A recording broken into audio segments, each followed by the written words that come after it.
Добро утро и ова на Универзитетот Свети Климент Охридски во текот на целата измината недела повеќе дневни настани и чествување по повод патронатот на овој универзитет. Ние утрово со нас утрово се две професорки по македонски јазик од гимназијата Јосип Броз Битола во Битола, под чие менторство се подготви лирскиот театар Слово љубве со учениците од истоимената гимназија, кое што беше дел од настаните за повод одбележувањето на патронатот на Универзитетот Свети Климент Охридски. Добро утро им посакувам на професор Даниела Петровска и на професор Симона Петровска.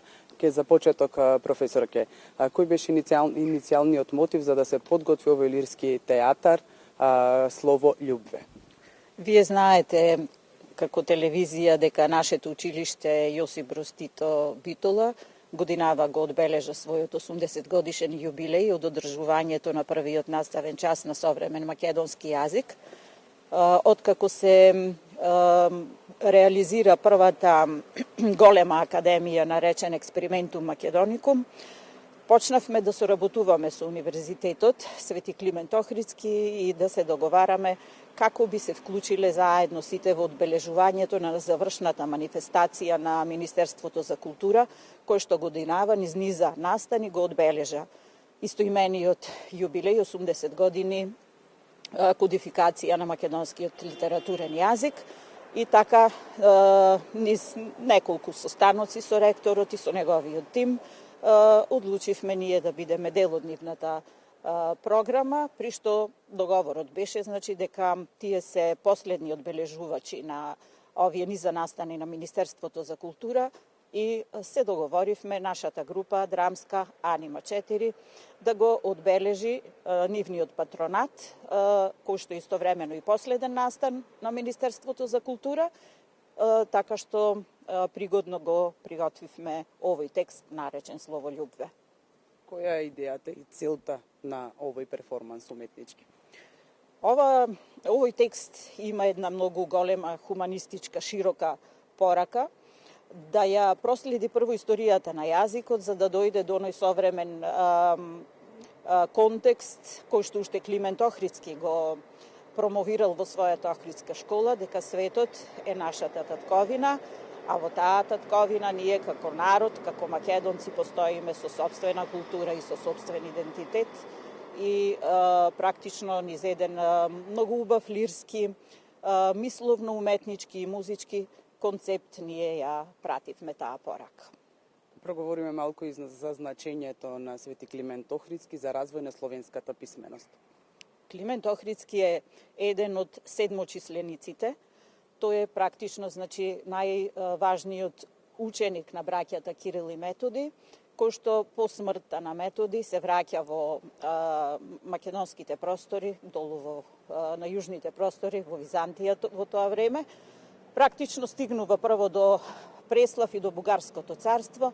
Таму го пречекува цар Борис и заедно со други ученици кои што успеале да го преживеат погромот на моравските прогонувачи, се обидува да се стабилизира таму и да продолжи со просветителска дејност, меѓутоа таму добива еден, би рекле, можеби непристоен предлог да ја реформира глаголицата како во поедноставна азбука и на тој начин да даде еден друг печат на создавањето на нова азбука. Климент како најверен учител на Кирил и Методи, всушност го одбива тој предлог и така се упатува кон Охрид и ја формира Охридската книжевна школа, каде што се одржува глаголската традиција и се дава отпор кон менувањето на азбуката на браќата Кирил и Методи. Како професорка по македонски, какво е влијанието на Климент врз современиот македонски јазик, сосем накратко? Тој е архетип за современо образование. Охридската книжевна школа е оценета како еден од првите словенски универзитети во времето, кога постоеле универзитети уште во Болоња, така што тој е практично еден пример за институционализирање на на високото образование во тоа време, кое што денес добива еден современ европски контекст. Ви благодарам. Професорка Симона, колку е тешко Климентовото дело да се преточи во еден ваков уметнички перформанс како што вие го подготвивте со вашите ученици Словољубве? Големината на овој проект, би рекла, е токму во тоа да можеме неговото дело и неговата порака да ја преточиме во еден, би рекла, лирски, поетски и драмски воедно перформанс. Не е тоа само еден голем проект или пораката која што Климент ќе ја пренесе до нас како учители е описменувањето. Меѓутоа, описменувањето денес не значи писмо или не е условено само со писмо, како што тоа беше во случај во 9 век, туку денес значи и нешто друго во однос на описменувањето на учениците за употребата на вештачката интелигенција, за медиумската писменост воопшто, нешто кое што ние како учители мора да го направиме и треба да го направиме е тоа да ја употребиме таа метафора која што ѕвони низ сиот тој лирски театар кој што го направивме, а тоа е таа метафора за светлината. Светлината како прогледувањето, значи учениците сите, не само дел од оние нели ученици кои што работеа на проектот се свесни дека писменоста денес значи прогледување, а она што е особено важно е тие да имаат свој собствен став за нештата. Колку ученици беа вклучени и колку време се подготвувавте? Околу 35 ученика беа вклучени во целиот процес. Долго време, околу 3 месеци траја подготовките од самиот почеток, од тоа читање на текстот, обработка и доживувањето до реализацијата конечна на 4 декември.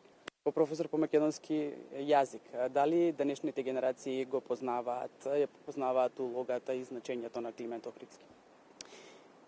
Ние се обидуваме да им ја врежеме таа љубов како традиција во едно модерно време кога е навистина тешко. Во наставниот план и програма стои уште во првата година од гимназиското образование, меѓутоа и понатаму во секоја една прилика како еден од најважните, ако не и по мене еден најважен за македонскиот народ и описменувањето на македонскиот народ, Климент се споменува во текот на сите 4 години од образованието.